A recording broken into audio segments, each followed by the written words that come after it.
Women, children and animals are not safe in this country. वो है male female equality नहीं, हम काफी दूर हैं. Lack of safety for medical professionals as well as lack of safety for women in our country in a government medical college. I would want to take care of my girl's external world and I would want my girl to take care of my internal world. Because society makes the external world for a girl difficult and the internal world for a guy difficult. That's so beautiful what you just said. 2 crore in cash, you'd suck my dick. 2 crore in cash, you'd suck my dick. Let's go भाई. आप लग रहा है You rather watch your parents have sex every day for the rest of your life, क्या हो गया रणवीर भाई को? or would you join in once and stop it forever? Join in what the fuck man जो. नमस्कार. विषय गंभीर है. हमारा देश सेक्युलर देश है. देशवासियों में किसी का भी जिसका जो मन करता है और जहां मन करता है अपनी विचारधारा, अपनी सोच प्रकट कर ही देता है. किसी से कोई लेना देना नहीं है. जिसका जो मन है कर ही लेता है. आज का विषय भी गंभीर है और विषय है मानसिकता का, सोच का.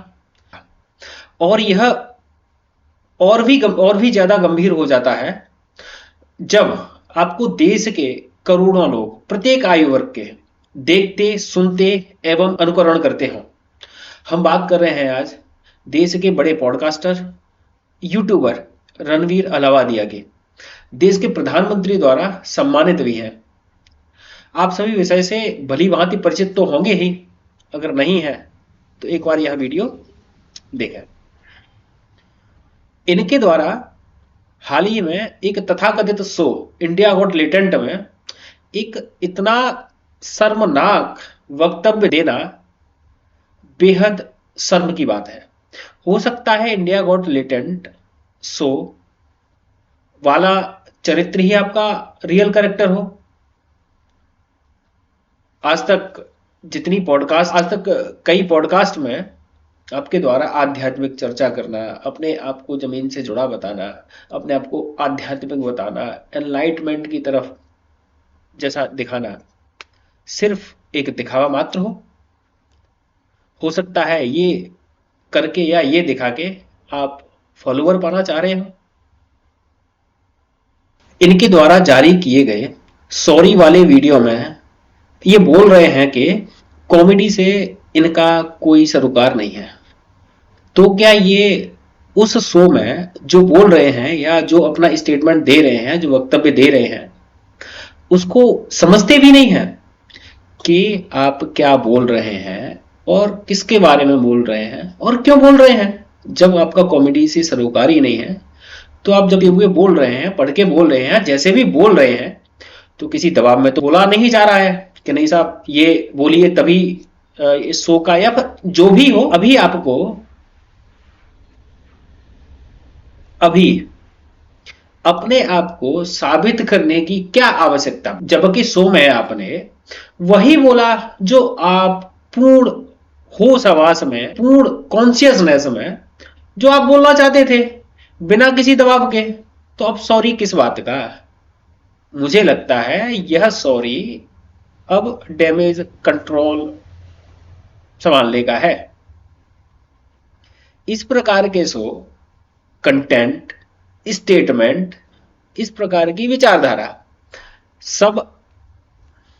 सब अभी की और आने वाली जनरेशन को बर्बाद करने वाले हैं. इंडिया गॉट टैलेंट शो में जब आप यह वक्तव्य दे रहे थे तब आपके चेहरे के एक्सप्रेशंस, हंसी, हाव भाव सब देखने से बिल्कुल नहीं लग रहा है कि आपको अभी सॉरी बोलने की आवश्यकता भी है. यह सब सिर्फ अब डैमेज कंट्रोल है. मेरे हिसाब से हर गलती की माफी नहीं होती. मुखौटा हट गया, असलियत दिख गई. I think latent show his true colour. कम से कम एक बार अपने माता पिता के बारे में तो सोच लेते कि जब वह यह देखेंगे, आपकी यह सोच देखेंगे तो उनको कैसा लगेगा. बाकी ये मेरे विचार हैं, मुझे ऐसा लगा। बाकी आप लोगों को कैसा लगता है? मतलब वीर अलावादिया के इस वक्तव्य पर आपके क्या विचार हैं? आपको, आप जो है, आप इस वक्तव्य को किस प्रकार लेते हैं? क्या एक ऐसे व्यक्ति जिसके देश में करोड़ों फॉलोवर हो, करोड़ों लोग अनुकरण करते हो, करोड़ों लोग सुनते हो, जब वह इस प्रकार की मानसिकता, इस प्रकार की सोच को प्रदर्शित कर रहा हो, तो आप, और इस प्रकरण की विशेष बात यह भी है कि इंडिया गॉट लेटेंट शो में जहां पर रणवीर अलावालिया जी जज बनकर गए हैं, वहां पर एक महिला भी जज है जो कि यह सब सुन, देख और समझ भी रही है। क्या यही वुमेन एम्पावरमेंट है? क्या यही महिला सशक्तिकरण है जो कि किसी के माँ बाप या अपने माता पिता के लिए